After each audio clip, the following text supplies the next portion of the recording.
Welcome to the Journey of Council. Thinking about running for City Council this year?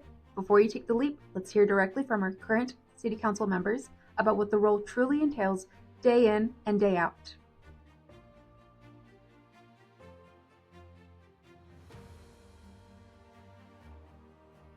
I ran for City Council because I care deeply about this community.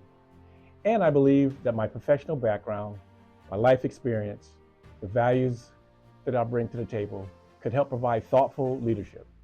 I wanted to be part of shaping the decisions that affected the residents rather than simply reacting before running. I expected the role to be involving meetings, policy discussions, and public votes, but I underestimated how much work happens behind the scene and between meetings. My biggest concern were the times and the commitments that were involved and the public scrutiny that comes with public service. Serving on the council requires being visible, accessible, and accountable in ways that can impact both you professionally and in your personal life. Despite all those challenges though, I felt that the opportunity to serve this community was all worth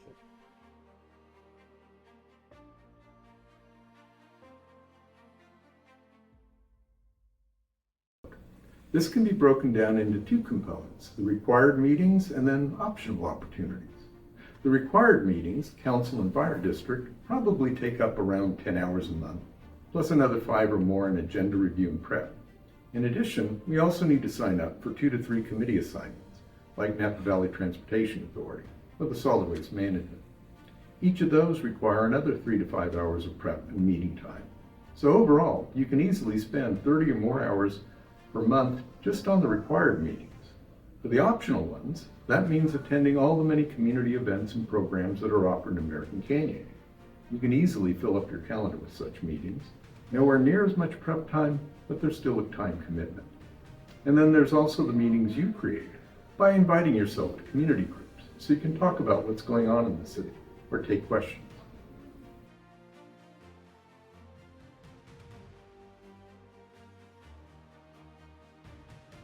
One thing people might not realize is how much of the role involves listening to residents, staff, and other perspectives before making decisions.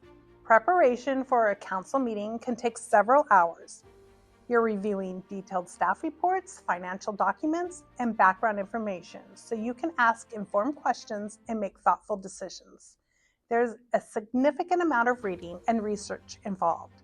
Some agenda packets can be hundreds of pages long. I regularly meet with residents, attend community events, and stay in communication with city staff. That interaction is a core part of the role.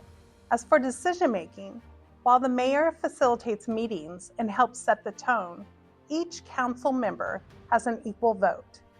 Decisions are made collectively, and collaboration is essential.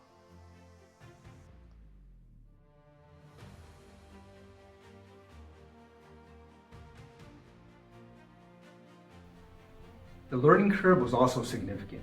You quickly realize how much there is to understand. Budgets, land use, policy, and how local government actually functions. But over time, you grow into it. The key is being willing to listen, ask questions, and stay committed to learning.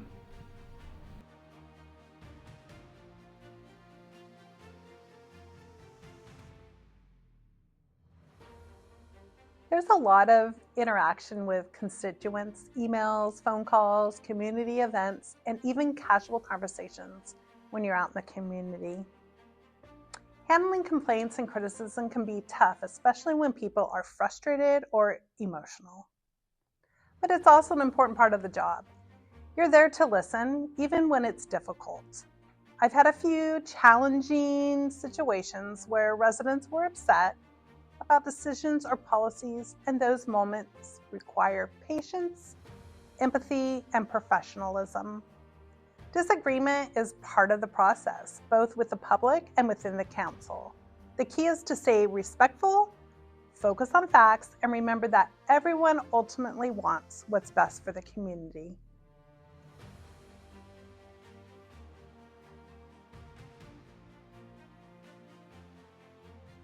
Decision-making and responsibilities.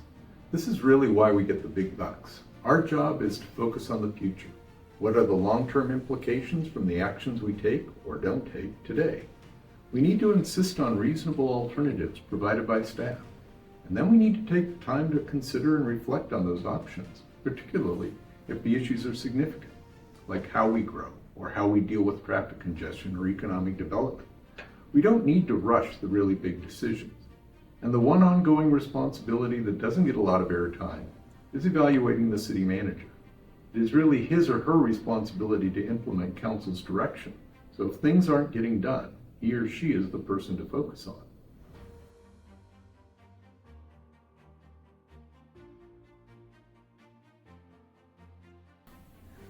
One of the biggest surprises for me was how much responsibility comes with each decision.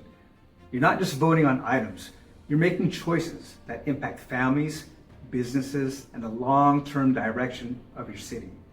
There's real weight to that.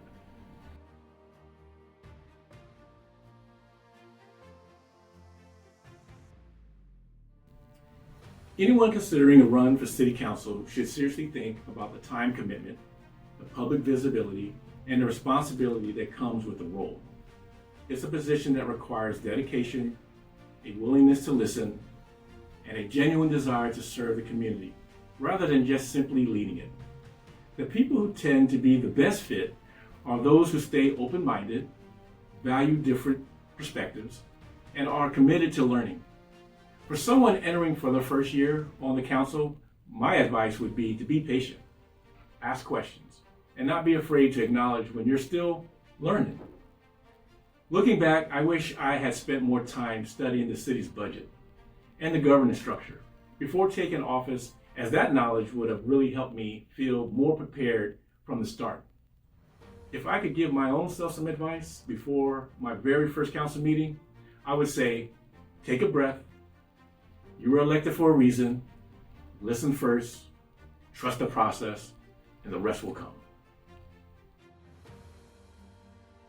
To learn more about candidate information, filing processes, and voter initiatives, visit americancanyon.gov/elections.